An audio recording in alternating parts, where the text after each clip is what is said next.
Voces de la Justicia, protección de mujeres, niñas, niños y adolescentes en el Código Nacional de Procedimientos Civiles y Familiares.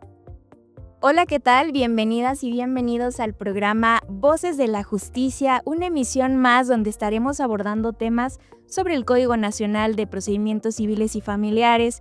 Y para ello, el día de hoy, pues vamos a hablar de un tema súper importante. Vamos a hablar sobre la protección de mujeres, niñas, niños y adolescentes, justamente en este código. Y para ello nos acompaña la maestra Alejandra Loya Guerra. Ella es secretaria de Estudio y Cuenta de la Suprema Corte de la Justicia de la Nación. Maestra, un gusto recibirla aquí en Tlaxcala, pero también en este programa. Muchas gracias, al contrario, gracias por la invitación y más para hablar de temas tan relevantes como es el Código Nacional de Procedimientos Civiles, ¿no? Déjenme contarles un poquito. La maestra Alejandra pues tiene una maestría en Derecho Constitucional, una maestría en Gobernanza y Derechos Humanos, también una especialidad en Justicia Constitucional, Interpretación y Tutela de los Derechos Fundamentales. Cuenta con distintas especialidades, diplomados y hoy tenemos el gusto de que nos acompañe en este programa. Y para ello, como les mencioné al inicio, pues vamos a hablar de un tema súper relevante. Todos conocemos algún caso cercano y como sabemos, quienes nos ven del otro lado de la pantalla son personas que a lo mejor no tienen tanta cercanía al derecho, pero este programa es justamente para eso, para acercar la justicia, para explicarles un poquito acerca de qué trata este código. Y nos gustaría comenzar con una pregunta, maestra. ¿Cuáles considera que son los cambios más significativos del nuevo Código Nacional hablando de la protección de mujeres, niñas, niños y adolescentes? Gracias, la verdad es un tema que a mí me entusiasma muchísimo, me genera muchas dudas ver cómo se va a implementar. Cabe decir que antes los estados son los que tenían la facultad de decidir cómo debían de ser los procedimientos civiles y familiares. Y pues claro que esto ha generado que haya muchas inconsistencias en el procedimiento. Son códigos, pues la mayoría pues muy antiguos, que a mí me encanta que ya se actualiza como a la realidad social de México. Nosotros, como personas que se dedican a la administración de justicia, hemos visto así muchas veces, no sé, que se hace una injusticia y decimos, ay, pero es que tu abogado no me lo dijo, ¿no? O la famosa frase esta de que si no está en el expediente, no existe.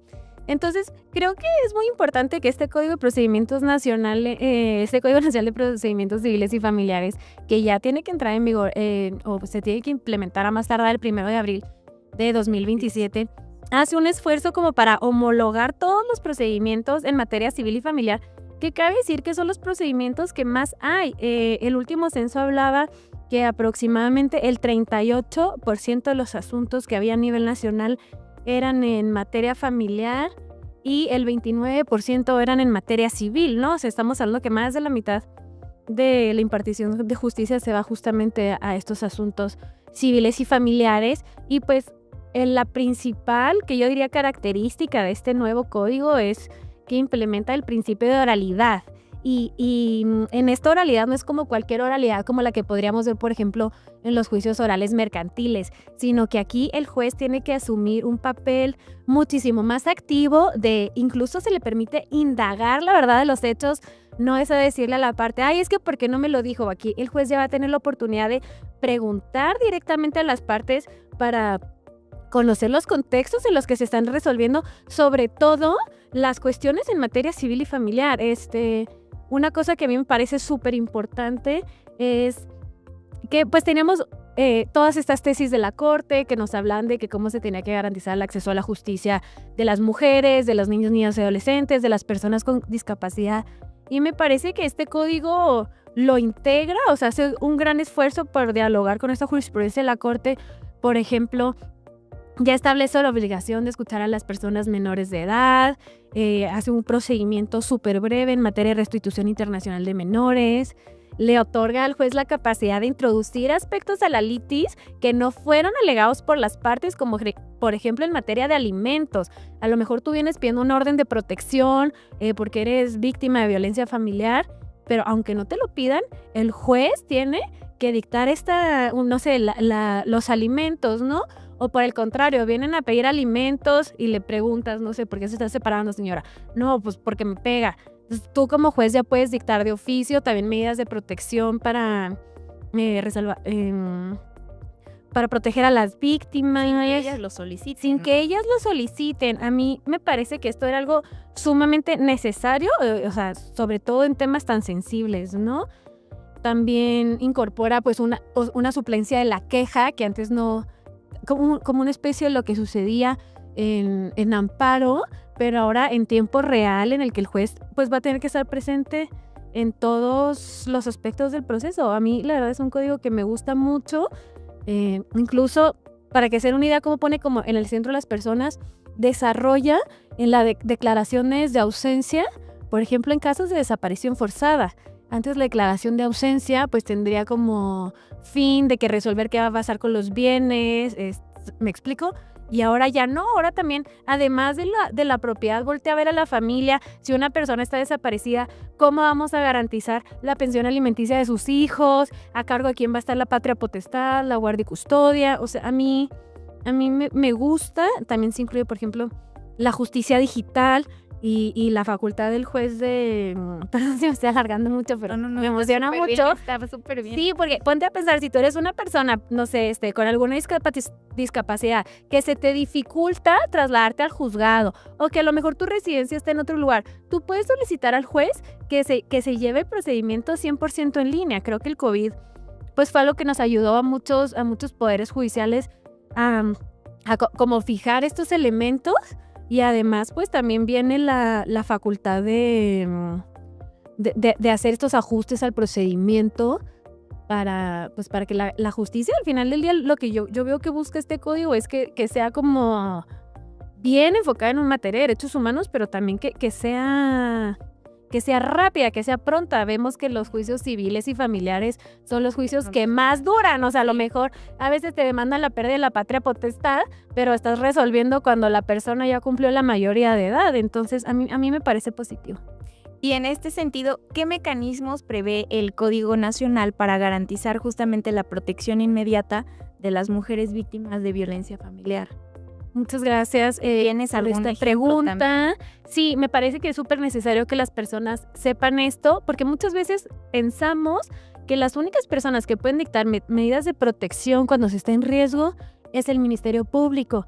Y pues las personas tienen que saber que también los jueces familiares tienen esa facultad. Y lo que me encanta de este código es que no se limita a decir tienes que hacer esto, esto y esto. No, te dice todo esto lo tienes que hacer de acuerdo a la Ley General de Acceso a las Mujeres a una Vida Libre de Violencia. Entonces, a ver, para empezar, se puede solicitar estas medidas de manera oral, o sea, una persona puede asistir ante el juez y decirle, me está pasando esto, ahora sí que no sé cómo lo vayan a implementar, de que vaya a haber juzgados familiares de guardia, no lo sé, o por escrito también, y el juez se debe pronunciar de manera inmediata. El artículo 575 nos habla de que tienen hasta 24 horas al conocimiento de los hechos para dictar las medidas de protección y deben de ser cumplimentadas en un término no mayor a 72 horas y que no es necesario que surta algún tipo de notificación para la materialización de estas órdenes. Me parece muy importante que recoge, por ejemplo, el registro de estas medidas de protección para que en el momento en el que tú, juez, la dictes, no pierdas el tiempo y ahora sí todas las autoridades del Estado estén enteradas de que se están dictando estas medidas de protección.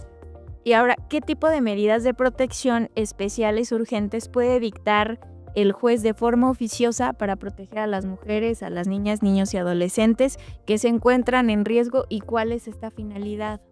Sí, mira, como te decía, no nos podemos limitar, porque me parece que es muy importante, no solo las que vienen en el Código Nacional de Procedimientos Civiles y Familiares, sino las que vienen en la Ley General de Acceso a las Mujeres a una Vida Libre de Violencia. Pero en las que sí vienen en el Código Nacional de Procedimientos Civiles y Familiares, a mí me encanta. Por ejemplo, viene la desocupación inmediata del domicilio, obviamente de la persona agresora, de donde viva la víctima. Y dice, independientemente de la acreditación de propiedad o posesión del inmueble, aún en casos de arrendamiento. Entonces, muchas veces las mujeres no denuncian casos de violencia familiar porque dicen, bueno, a lo mejor el bien es de él o él es el que paga la renta. Y aquí el código dice, no importa. O sea, las víctimas ya no tienen por qué huir desplazadas, ¿no? Ya no tienen, o sea, siempre es ahí, siempre la víctima es la que tiene que cambiar su vida. Ahora no, o sea, ahora se establece expresamente que la persona agresora es la que debe desocupar de manera inmediata este domicilio. También, pues lo que conocemos como las órdenes de restricción, que no se pueden acercar en tu domicilio, en tu trabajo, en tus estudios, las prohibiciones de intimidar o molestar a las víctimas, así como cualquier integrante de su familia, el auxilio policíaco, etcétera, ¿no? O sea, a mí me parece lo que decía, que es muy importante que el juez incluso puede dictar estas medidas de oficio. Y, por ejemplo, dentro de estas medidas también tenemos que tomar en cuenta que tiene que tomar medidas provisionales, incluso sin audiencia a la contraparte, como lo que tiene que ver con los alimentos, con la guardia y custodia, el régimen de convivencias y cualquier otra que el juzgador estime necesarias para proteger a las víctimas. Y qué importante es para las mujeres que están viendo este programa que conozcan todos estos, las nuevas formas que vienen en este código, porque justamente históricamente las mujeres son quienes se desplazan, quienes tienen que salir, como lo mencionaste, quienes tienen que dejar sus viviendas y bueno, en este nuevo código pues vienen estas medidas. Y hablando de las medidas de protección, ¿nos puede explicar en qué consisten los principios básicos que rigen la protección de la víctima, urgencia, accesibilidad, utilidad procesal y la necesidad y promocionalidad de la medida? Sí, me parece también súper importante porque ya te dice, o sea, justamente se hablan de principios. El hecho de hablar de principios es decir, ¿a qué queremos aspirar? ¿A qué queremos aspirar con estas medidas de protección para que tú, juez, no te cierres así como antes? O sea, decimos que ahora el juez tiene un papel muy activo y tiene que partir, pues bueno, como lo mencionas, primero de la protección de la víctima. Y fíjese qué bonito lo establece el Código Nacional de Procedimientos Civiles y Familiares, que establece ¿qué quiere decir la protección de la víctima? Que la víctima recupere la sensación de seguridad ante posibles amenazas. Dice, porque esto es indispensable para romper el círculo de violencia. O sea, no solamente se habla de una seguridad física, o sea, no se limita a ponerla en un espacio físico en el que esté segura, sino que habla de la sensación de seguridad para que ella pueda romper el ciclo de violencia. Entonces estamos hablando que el juez en materia familiar tiene que buscar, por ejemplo, que en el caso específico de las mujeres pueda tener centros de acompañamiento, por ejemplo, ¿no? O sea, todo lo que ayude a empoderar a las víctimas para romper con estos ciclos. Porque, ¿qué es lo que vemos? Hay datos, o sea, no lo digo yo, sino hay datos estadísticos que una persona cuando sale de su domicilio necesita hasta 7 veces, o sea, regresa para irse de manera definitiva. Y lo que pasa aquí es que el círculo de violencia va escalando, entonces lo que busca el código es romper con este círculo de violencia. Incluso, por ejemplo, hay una parte del código en la que se regula la justicia restaurativa, que me parece increíble. La urgencia, pues, es implementar de manera inmediata estas medidas de protección que se cumplan. Obviamente, los plazos que les di ahorita son plazos máximos y fatales, ¿no? Que en la medida de lo posible tenemos que intentar que sean muchísimo menores. La accesibilidad, pues que tiene que ser un procedimiento sencillo, gratuito. La utilidad procesal se refiere a que se debe facilitar la confección, integración, tratamiento y conservación de las pruebas, ¿no? O sea, que puedan aportarse al trámite. Les digo que aquí el papel del juez es sumamente importante porque él puede incluso ordenar que se recaben pruebas de oficio, preguntarle directamente a los testigos. Claro, que quiero decir que esto es en materia familiar, ¿no? Estamos hablando en materia familiar. Cuando estamos hablando en materia civil, pues es un poco diferente. Y pues la necesidad y proporcionalidad de la medida se refiere a que deben de responder a la situación de violencia en que se encuentre la persona y reducir los riesgos que haya. Se debe informar a las autoridades que las víctimas pueden seguir utilizando los bienes que tenían normalmente para acceder al domicilio que haya autoridades policíacas, etcétera, ¿no? Y ahora, tratándose de medidas y órdenes de protección para casos de violencias en contra de mujeres, adolescentes, niñas y niños, ¿qué disposiciones legales deben de observarse para su emisión, su integración y el seguimiento en el Registro Nacional de Medidas u Órdenes de Protección. Para empezar, ¿qué es el Registro Nacional de Medidas u Órdenes de Protección? Sí, mira, este es un registro que surge precisamente a partir de la Ley General de Acceso a las Mujeres a una Vida Libre de Violencia. Está regulado en el artículo 34A. Sin embargo, o sea, aunque se registran esas medidas, no había como un seguimiento, por así decirlo, material por todas las autoridades del estado. Operativo. Exacto, operativo, porque acuérdense que cada estado pues decidía cómo hacía sus procedimientos en materia familiar. Entonces aquí ya te obliga inmediatamente, en lo que tú dices es una medida de protección, registrarla en este registro nacional. Y pues bueno, ¿qué es este registro nacional? Es un poco lo que les comentaba, es un mecanismo institucional de coordinación y colaboración entre los 3 órdenes de gobierno, ¿no? O sea, de los municipios, de los estados y de la federación, en materia de seguridad, procuración y administración de justicia. Tiene por objeto garantizar la trazabilidad de las medidas cautelares. Por ejemplo, pasa mucho, ¿no? En materia familiar. En materia familiar, pues también es un delito la violencia familiar, ¿no? Entonces, puede que al mismo tiempo, por los mismos hechos, se esté conociendo tanto el juez civil como el juez penal. Entonces, esto permite que haya coordinación entre ambos poderes, de que aquí ya tienes un orden de restricción. Y vamos a respetarla acá. O de que tú le hables a la policía de que, oye, me están molestando. La policía tiene acceso de que esta persona tiene la orden de restricción, entonces no necesita de otra cosa más que de la denuncia para que vayan a brindar protección. A brindar la protección, exacto. Es un registro que obviamente es muy delicado porque tiene muchos datos de información que se genera a partir de estas medidas, pero a mí me parece que va a servir de gran utilidad, ¿no? Para que todas las autoridades estén coordinadas. Imagínate también, puedo pensar, que no pueda salir del país. Pues desde que tú vas al aeropuerto, ahí está que la persona está tratando de salir del país, ¿o sabes? Bueno, sí. Y vamos a hablar en esta siguiente pregunta de un tema súper importante que consideramos, hay muchas mujeres en México que históricamente lo han vivido, y es justamente sobre la violencia patrimonial, ¿no? ¿Cuántas mujeres se han dedicado al hogar, a la familia, y no han construido como tal en un tema de aporte económico a este hogar? Aunque bueno, ahora sabemos que estamos en otras condiciones. Y en materia de violencia patrimonial contra las mujeres, desde su perspectiva, maestra, ¿cómo debe resarcirse el desequilibrio económico en el caso de que se hubieran dedicado, como mencioné ahorita, preferentemente al cuidado de sus hijos, a las actividades del hogar?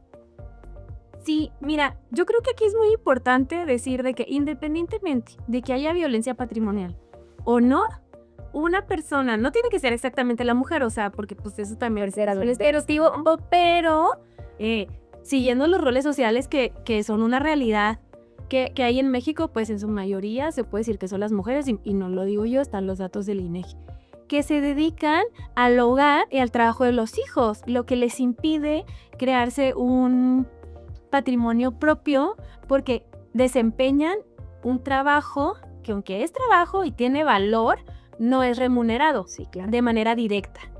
¿Por qué? Porque tenemos que tomar en consideración que muchas veces, gracias a que una persona se queda en el hogar, incluso puede ser haciendo cuestiones de administración del hogar, ¿no? Como lo ha dicho ya también la Corte, pues está ayudando a que su pareja pueda crear un patrimonio, porque su pareja está trabajando gracias a que la otra persona está cuidando a los hijos. Entonces esto tiene un valor económico. Es algo que sí me gustaría que quede claro para las personas que nos escuchan, porque es como una indemnización por ese trabajo que yo ya realicé, que generó ingresos en el hogar, ¿no? Entonces, independientemente de si existió violencia patrimonial o no, también cabe decirlo que este derecho es de cualquier relación de pareja, ya sea que estés en matrimonio o en concubinato, ¿no? Mientras tú hayas dejado de recibir ese monto, tienes derecho. Ahora, también puede ser que haya una doble jornada, que aunque tú no hayas dejado de trabajar,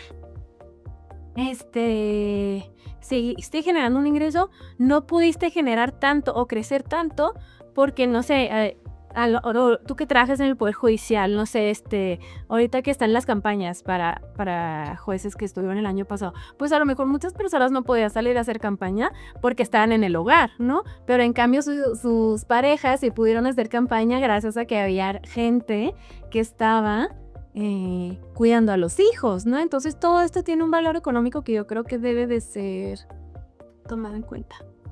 Muchas gracias, maestra. Ahora, respecto al tema de violencia vicaria como una forma de violencia de género, ¿nos puede mencionar? Sabemos que usted tiene ya una gran trayectoria y mucha experiencia en la Suprema Corte de Justicia de la Nación. ¿Cómo es que se ha abordado este tema y qué medidas ha propuesto en sus resoluciones para salvaguardar los derechos de las mujeres, de las niñas, niños y adolescentes? Sí, mira, la violencia vicaria es un concepto que, gracias al cielo, se recoge en la Ley General de Acceso a las Mujeres a una vida libre de violencia, pero no es un tema respecto del cual la Suprema Corte haya tenido la oportunidad de decir mucho, ¿no? Me parece que son contados los casos que ha habido en la Corte sobre violencia vicaria. Por eso se me hace sumamente importante y relevante que ahora el Código Nacional de Procedimientos Civiles habla de la violencia vicaria. Entonces, yo creo que primero tendríamos que definir qué debe entenderse por violencia vicaria. Y en términos simples es cuando una persona le causa un daño o sea, con la intención de herir a alguien, le causa daño a través, dice el código, la Ley General de Acceso de las Mujeres a una vida libre de violencia, a través de interpósita persona. ¿Qué quiere decir esto? O sea, a lo mejor yo para castigarte a ti le hago daño a los hijos. A lo mejor no te puedo, o sea, y la violencia vicaria puede escalar hasta el asesinato de los hijos, ¿no? Entonces yo te hago daño a ti, no sé, a lo mejor el golpe a los hijos, etcétera. Pero también se puede ver, por ejemplo, cuando hay amenazas en el sentido de que si me mandas te voy a quitar a los hijos, ¿no? Yo creo que eso es algo que siempre escuchamos, que a alguna amiga le pasó, lo vemos en los medios de comunicación, etcétera. Entonces esto, la Corte lo ha reconocido como una forma de violencia de género hacia la mujer, no porque no le pase a los hombres. Claro que también les pasa, claro que también hay mujeres que pueden llegar a utilizar a los hijos justo como este tipo de moneda de cambio, pero la Corte dice que para visibilizar, particularmente esto lo hace a partir de un caso de San Luis Potosí en el que analiza el delito de violencia vicaria. Y dice, es que sí está bien que sea contra las mujeres, porque es para visibilizar que es un tipo de violencia de género que ahorita le está pasando a las mujeres.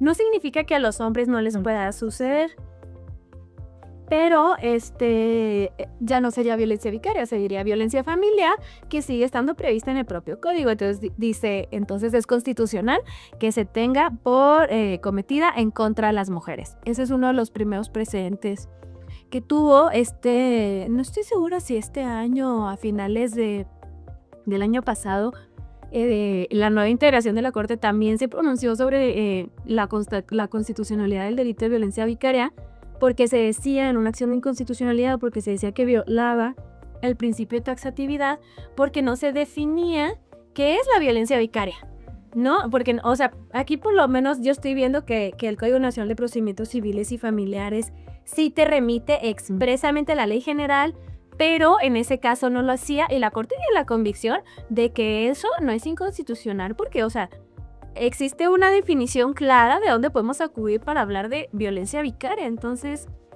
me parece relevante, pero pues sí también tendremos que estar al pendiente, sobre todo ahora que se viene el Código Nacional. Y es que justamente sobre este tema de violencia vicaria surge esta pregunta, ¿no? Por lo que acaba de mencionar, ¿considera que el Código Nacional de Procedimientos Civiles y Familiares se encuentra en armonía con los criterios que establece la Suprema Corte de Justicia de la Nación? Pues mira, no te podría dar una respuesta específica porque no podría adelantar el criterio, ¿no?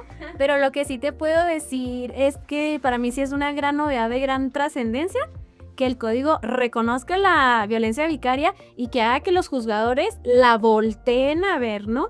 Así como que los obliga a salvaguardar en estos casos los derechos de los niños, niñas y adolescentes. Incluso te dice, si tú juez te das cuenta que dictaste una medida de protección y que por medio de esa medida de protección estás cometiendo violencia vicaria, puedes dejar sin efectos esa medida y dice, y en estos casos el estándar de prueba debe ser muy laxo. Entonces, la verdad me parece sumamente relevante. Sí. Y ahora, ¿considera que el Código Nacional cumple con los estándares constitucionales, convencionales y garantiza el interés superior de la niñez? Pues mira, a mí me encanta que desde la exposición de motivos, el legislador desarrolla todos los estándares que ha emitido tanto la Suprema Corte como organismos internacionales en materia de interés superior del menor.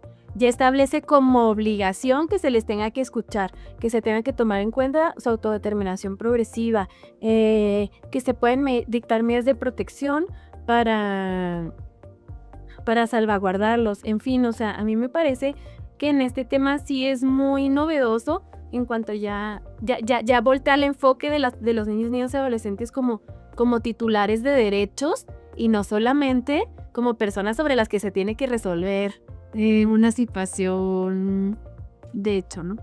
Y es que justamente nos lleva a preguntarnos cuál es el actuar o cuál debería ser el actuar de las personas juzgadoras para garantizar este principio. Sí, pues los debe establecer el juez como rector del procedimiento. Por eso a mí me parece muy relevante, o más bien que ya es necesario que la persona juzgadora al momento de resolver. Nosotros antes pues veíamos los asuntos y los veíamos en el expediente, ¿no? Entonces eso te dejaba estudiar, ver de que bueno, aquí hay que será lo mejor de interés superior del menor. Y es no, o sea, aquí no solo resolver, aquí va a ser también en el desahogo del procedimiento. O sea, tienes que actuar, lo que decíamos, tienes que actuar más allá de lo que diga la demanda. O sea, si tú estás dejando de promover, no sé, alimentos, fijarlo. Medidas de protección, fijarlas, etcétera. Habla, por ejemplo, el artículo 557 dice que en todos los asuntos en los que se involucren derechos de niñas, niños y adolescentes se debe actuar de acuerdo al interés superior del menor. Y te habla que merece una protección especial contra toda forma de sufrimiento,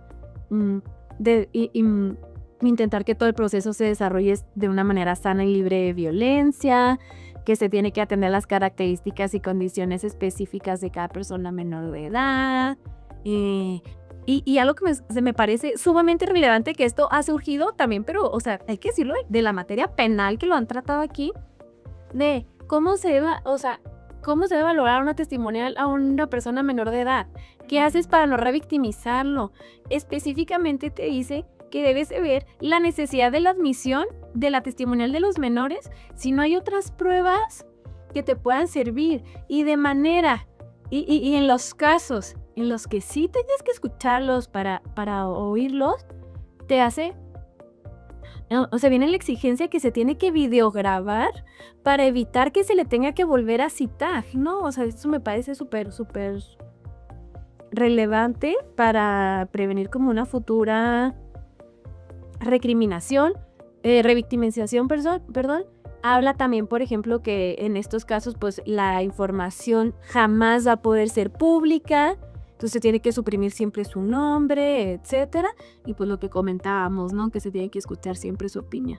Y justo era nuestra siguiente pregunta, pero ya no las contestó, ¿no? En cómo iba este proceso para la escucha de las niñas, niños y adolescentes, que vienen justamente, bueno, uno de los principios previstos en la Convención de los Derechos del Niño para garantizar este derecho, ¿no? Que es lo que viene nuevamente implementado en el código, el garantizar estos espacios, pues todas las condiciones que se requieren, ¿no? Sobre todo por la vulnerabilidad. Sí, y aquí es importante decirlo que el Código Nacional retoma el protocolo de la Suprema Corte para juzgar casos que afecten a niños, niñas y adolescentes. Por ejemplo, te pone determinadas reglas que también se recogen de estándares internacionales, que es el juez se tiene que asegurar que la comparecencia no se lleve en un ambiente hostil, tiene que haber un equipo interdisciplinario, por ejemplo, con una persona profesional en psicología, con especialidad en desarrollo infantil, una persona agente del Ministerio Público y una persona tutora especial que se designe para el desahogo de la actuación, y que esta persona tiene que pertenecer pues a lo que conocemos coloquialmente como el DIF, ¿no? Dice que la entrevista está exceptuada de contradicción, debe ser resguardada de manera absoluta discrecional, atendiendo a los principios de confidencialidad y privacidad. Cuando quiera pasar o requiere el apoyo de una persona familiar o de algún profesional, puede tener este acompañante. Sobre todo habla de casos de violencia sexual infantil, ya sea con auxilio pues de sus padres o de sus terapeutas. Lo que comentábamos un poco, que tienen que ser videograbadas para evitar la repetición y revictimización en los procesos, y que se tiene que tomar en cuenta pues la madurez de la persona menor de edad. Maestra, y ahora, ¿qué sucede cuando no se escucha a los niños que se encuentran involucrados en un asunto pues, donde se ven involucrados sus derechos, ¿no? Bueno, cabe decir que, o sea, por ejemplo, esto sí ha sido criterio de la Corte, que eso amerita la reposición de procedimiento, porque sí se deben de escuchar en todos los casos su opinión, porque, o sea, justo lo que les decía es, o sea, ya no hay como esto que se conocía como el gran paternalismo al Estado, de que yo voy a decidir qué es mejor para ti, sino que se les debe de involucrar, e incluso como estos ajustes razonables del procedimiento que se han dicho, explicarles qué es lo que está sucediendo. Oye, vamos a resolver esto. Incluso viene una obligación de dictar las sentencias en formatos de lectura fácil, tratándose de niños, niñas y adolescentes, etcétera. Y entonces, sí, entonces no es como una violación que pueda ser obviada por las personas juzgadoras. Por eso, fíjate, antes la realidad en el juicio de amparo había muchas reposiciones precisamente porque no se escuchó la opinión de las personas menores de edad. Entonces, ahora quiero pensar que también por eso el código lo introduce como una parte esencial del procedimiento para que nadie se lo vaya a brincar, ¿no? O sea, es una obligación internacional y un derecho de los menores de edad.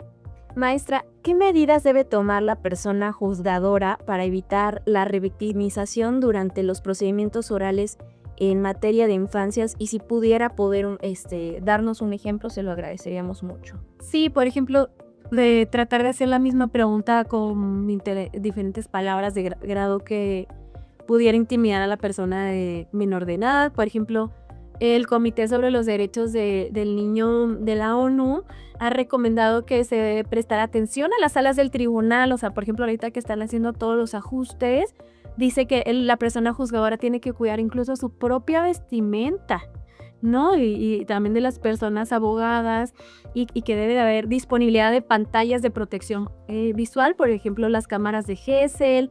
Dice que las salas de espera deben de ser separadas. Es importante, dice, tomar en cuenta que muchas veces estas salas pueden tener algún tipo de comunicación a doble vía, es decir, que quienes estén adentro puedan escuchar o ver a quienes estén afuera.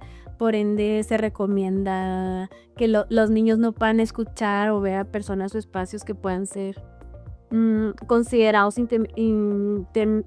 intimidatorios u hostiles al momento les hago la prueba.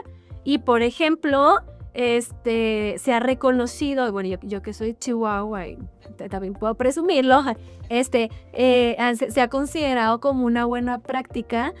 Tienen una sala de audiencias para personas en condición de vulnerabilidad. Entonces, son las recomendaciones que ha hecho el comité. Y creo que es muy importante que en cada poder judicial, bueno, pues se implementen, justamente ahorita que estamos en esta transición hacia el Código Nacional de Procedimientos Civiles y Familiares, que se encuentran ya en muchos estados, también aquí en Tlaxcala, en construcción de estas salas de oralidad. Bueno, que también en los ECOFAM se implementen estas cámaras Gesell, que aquí sí ya estamos avanzando, al menos en esta parte, para poder garantizar los derechos pues, de las niñas, de los niños y adolescentes, que son la parte más importante en los hogares de México, ¿no? Y en este sentido, ¿cómo se articula la labor del juez con las procuradurías de protección de niñas, niños y adolescentes ante situaciones de alto riesgo?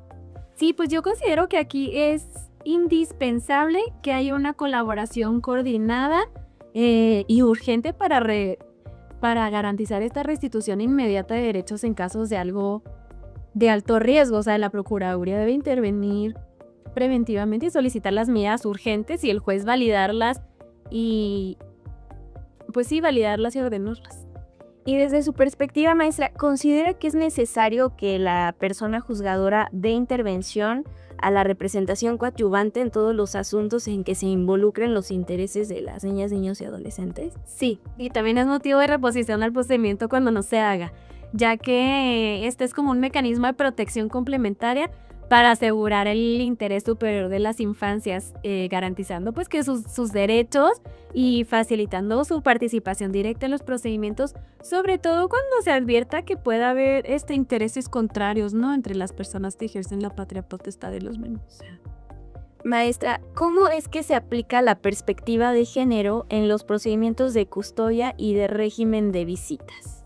¿Nos puede poner ahí? Sí, es todas para horas de comentarlo, pero yo creo que, o sea, los estereotipos de género, sí, nos han llevado que las mujeres son las que deben de tener la guardia y custodia y los padres los visitas y convivencias. Entonces yo creo que la perspectiva de género no solamente aplica en favor de las mujeres, ¿no?, sino también de los hombres, y ver que al momento de juzgar no se debe partir de la idea de que es mejor que los menores de edad estén o con la mujer o con el hombre, o sea, sino verlo verdaderamente de una manera objetiva, como les comento, escuchando a la persona menor de edad, ¿no? Porque si no se siguen repitiendo como estos estereotipos de género de que la función de la mujer es la maternidad, Del cuidado. cuando muchas veces no es así, sino que se tiene que atender a los casos, a cada caso particular.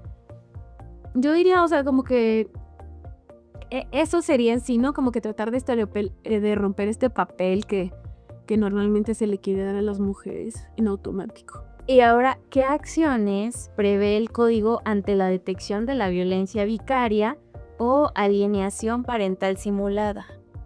Sí, en este caso, el artículo 554 es muy claro a decir que se deben de adoptar las medidas provisionales que se estimen convenientes, ¿no? O sea, en casos de violencia vicaria, dice cuáles, pues las que tú estimes convenientes, juez, ¿no? O sea, porque la violencia vicaria, o sea, es demasiado grande, o sea, es un tipo de violencia de género que va desde que empieza aquí, va escalando, comentaba, pues hasta la muerte de los menores, o sea, entonces, ahora sí que la que sea necesaria para la salvaguarda de la integridad sobre todo de las niñas, niños y adolescentes, y también de las mujeres, ¿no? Y lo que comentábamos de que también prevé que cuando se acredite que las medidas de protección solicitadas por un miembro de la familia tengan el propósito de ejercer este tipo de violencia vicaria, el juez las puede dejar sin efectos, para lo cual te ofrece un estándar de prueba súper laxo. Y ahora, desde su perspectiva, maestra, ¿considera que los criterios de la Suprema Corte de Justicia en este tema del que hemos estado hablando a lo largo del programa han sido plenamente incorporados en el código?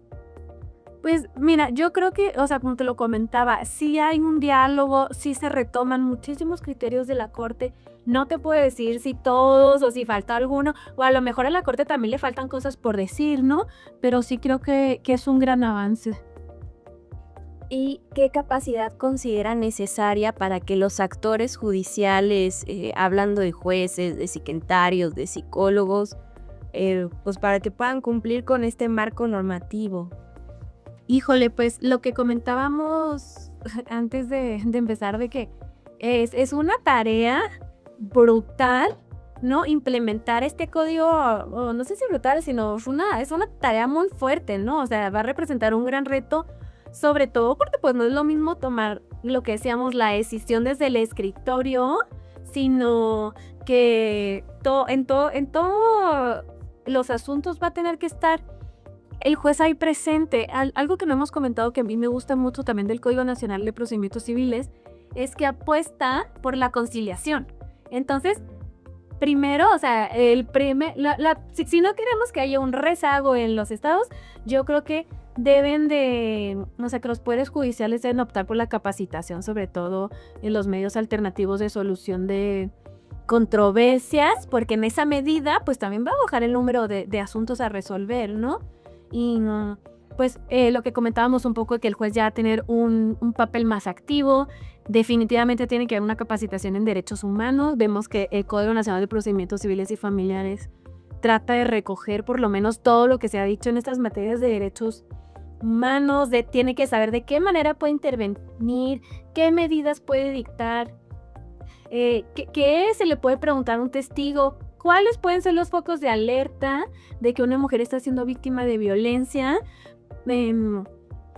Y de administración hasta del tiempo, porque ¿no? O sea, nosotros lo que conocemos, por ejemplo, de los alegatos de orejas, el Código Nacional de Procedimientos Civiles y Familiares ya los contempla y dice que no puedes escuchar una parte sin presencia de la otra. Entonces, de que incluso qué días vas a dar para estos alegatos de orejas, y que además para mí hay cosas pues muy importantes, porque pues el papel no te puede dar este contexto, ¿no? También Pues ese va a ser uno de los retos principales. sí, y también en infraestructura, ¿no? Porque ya estamos hablando que va a ser un proceso 100% oral. Esto va a requerir que haya audiencias, y estas audiencias tienen que ser videograbadas, lo que implica que debe de haber un sistema capaz de resguardar toda esta información. Me parece un gran reto, porque pues sabemos que nadie está exento, por ejemplo, de un hackeo digital. Antes, no sé, los abogados que se inventaban así artimañas para sacarse una prueba del expediente, pues frente a todo eso, los juzgados y los tribunales tienen que estar preparados.